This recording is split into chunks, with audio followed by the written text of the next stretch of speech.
आदरणीय भाई शहीद शुभकरण सिंह जी के परिवार के सदस्य सरदार जगजीत सिंह डल्लेवाल जी, सरदार जसविंदर सिंह लोंगोवाल जी, हमारे राजस्थान के यहाँ के इस श्रद्धांजलि सभा की पूरी आयोजन कमेटी, सबसे पहले आप सबको हाथ जोड़ के राम राम सत श्री अकाल।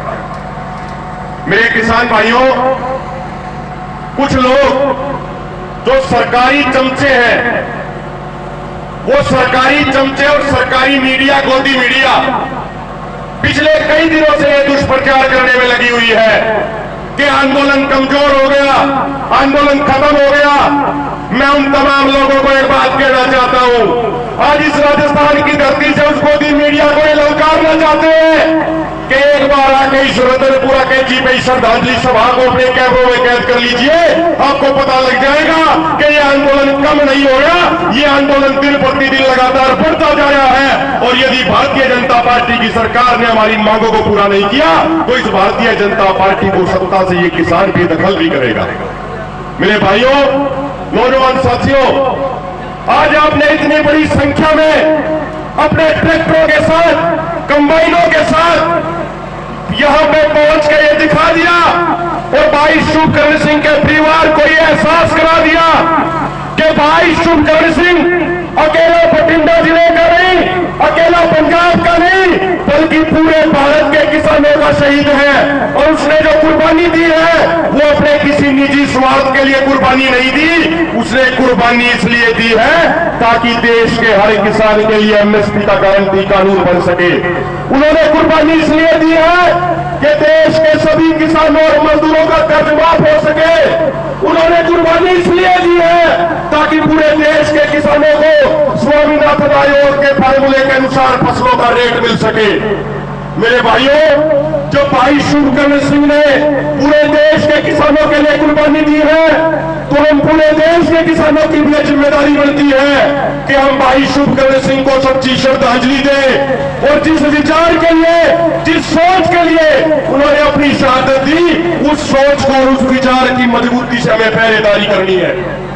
मेरे भाइयों, मेरे बुजुर्गों, अगर हम चाहते हैं कि भाई शुभकरण सिंह को सच्ची श्रद्धांजलि दी जाए तो उसका तरीका सिर्फ एक है, और वो तरीका ये है कि जिन 12 मांगों को पूरा करने के लिए हमारा भाई शुभकरण सिंह 13 फरवरी को अपने घर से निकला था, उन 12 की 12 मांगों को हमें पूरा कराना है। और जब तक वो मांग पूरी नहीं होगी तब तक मजबूती से इन मोर्चों पर डटे रहेंगे। एक बार हाथ ऊपर खड़े करके आश्वासन दे दो, मजबूती से डटे रहोगे या नहीं डटे रहोगे? मेरे भाइयों, सरकार के साथ 4 दौर की बैठक हुई और आप अपने आंदोलन की मजबूती देखिए कि पहले जब आंदोलन होते थे तो सरकार कहती थी किसान नेताओं से कि आप दिल्ली आ जाइए, केंद्र के मंत्री आपसे दिल्ली में मुलाकात करेंगे।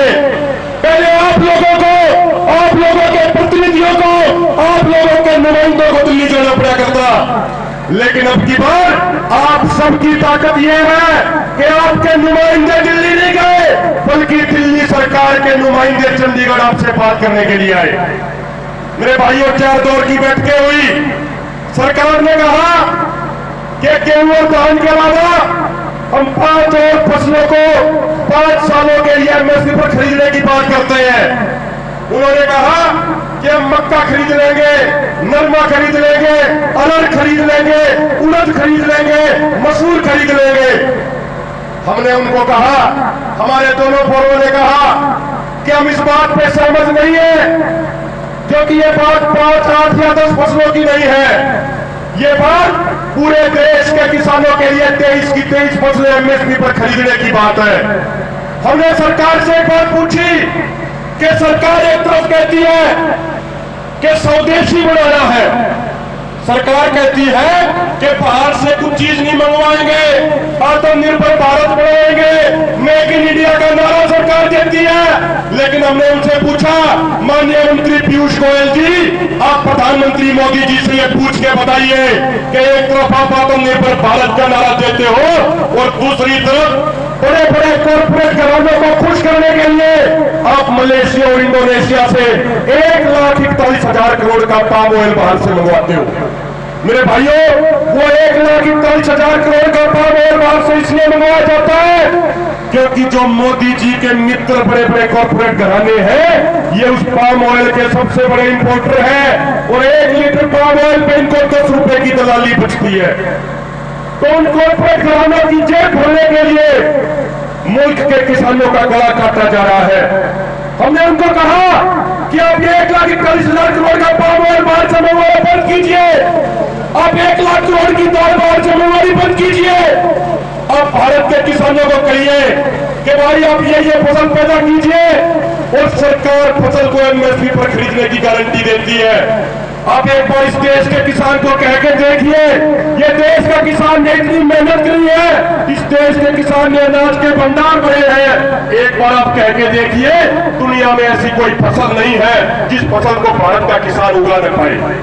लेकिन सरकार ने कोई जवाब नहीं दिया मेरे भाइयों, मेरे बुजुर्गों।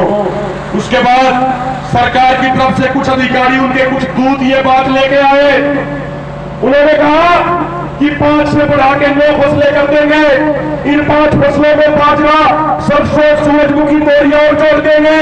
लेकिन हमने फिर ये बात कही कि जो ये 2.5 लाख करोड़ की फसलें आप बाहर से मंगवाते हो, आप टेबल पे बैठिए, हम टेबल पे बैठ के आपके सामने ये साबित करेंगे कि मात्र 1.5 लाख करोड़ रुपए में पूरे देश के किसानों को एमएसपी मिल जाएगी। लेकिन सरकार टेबल पे बैठ के बात करने को तैयार नहीं है। और हमने एक बात और कही, आपके बीच में भी ये बात कर रहे हैं, हमने सरकार से कहा कि संयुक्त किसान मोर्चा का